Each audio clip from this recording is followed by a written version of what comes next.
Well, good day. Andrew-Barkis, your state representative representing the beautiful 2nd Legislative District. And I'm coming to you today with my second video update of this legislative session that we have just gotten started at. Today, before I get started, I just want to recognize this historical day. It is Inauguration Day here in the beautiful United States of America, as we once again witness the peaceful transformation of power between presidents. And as we welcome President Donald Trump, I would like to wish him all the best as our new president, and also ask for all of us to pray for his safety and his leadership as he guides our country over the next 4 years. In addition, I'd like to thank our outgoing president, President Obama, for his service to our country. So I'm coming to you today from the House floor, and as you can see by looking around me, it's kind of quiet here today on the Capitol. Not a lot going on here on the floor of the House of Representatives. And in the last couple weeks, we've been on the floor several times, but mostly to do procedural and all the pomp and circumstances of getting the session rolling for this term. But next week, that's going to change, because next week we start to get to work with all the legislation and issues that are facing the state of Washington. But in the last 2 weeks, I've primarily been busy working in committee, getting the things prepared and working on bills and issues, attending workshops and learning about all the things that are facing our district and our state in this upcoming legislative session. I'm proud to serve on the following committees: Business and Financial Services, Community and Housing Development and Tribal Affairs, where I serve as Assistant Ranking Member, and also Commerce and Gaming. Each of those committees have seen a breadth of information coming across, lots of issues, lots of concerns, and lots of opportunity to work bipartisanly on bringing solutions and good bills right here to the floor of the House of Representatives. And speaking of good bills, I'm excited to be working on several myself, including one with my partners at the NFIB, proposing the beginnings of what we're calling the Small Business Employers Bill of Rights.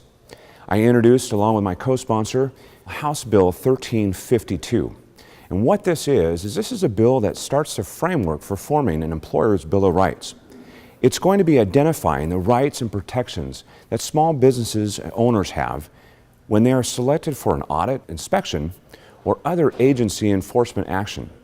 Many times when these agencies come into a business owners aren't quite sure of what their rights are and protections under the law are.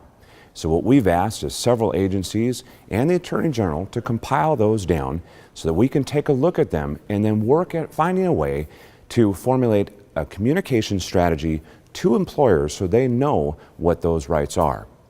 The National Federation of Independent Businesses has been very instrumental at working on this with us to help us put together the language. And you know, in today's environment where small businesses are under attack, we need to be looking at where small business is, and that is as the driver of our economy. Especially in the 2nd District, I travel around and have traveled around talking to so many small businesses, watching what those rights are, making sure those protections, and also looking at legislatively what is going to impact our small businesses is so important. And you know, 1352 is a great example of bipartisan support. We have garnered 30 signatures on that bill, putting it forth. I'm excited when it gets to the committee for the hearing and we can start to get it so it will be heard right here and voted on the floor of the House of Representatives. So in addition to House Bill 1352, I'm also working on other pieces of legislation in concern with rental housing and affordable housing, to small business protections, to many other issues that my colleagues are working on in this body. So, the last couple of weeks, I've met with a lot of people in my office. And just a reminder, we have moved our office here into the legislative building. 122D is where you'll find me when you come to the Capitol grounds. And many of you have come. We have been meeting with people pretty much every day on a half hour as they come through and talk to me, from constituents to interest groups, etc. And I'm very excited to hear your concerns, your issues, and all the things that you're bringing forth. In addition, we've received hundreds of emails and many calls, all of which I've responded to and had the chance to talk to people listening to what you want us to bring here to this body. So please do continue to call my office, to reach out to us. Do send us emails. We look at those every single day. And also watch our videos that we're producing and look for our emails that we'll be sending out in addition to these videos to keep you informed of all the issues and all the things that we're doing here on the state capitol on your behalf. So on behalf of all of us here in the House of Representatives in this incredible institution, I want to thank you for watching this video and thank you for participating in this process and letting me be of service to you. It is truly an honor.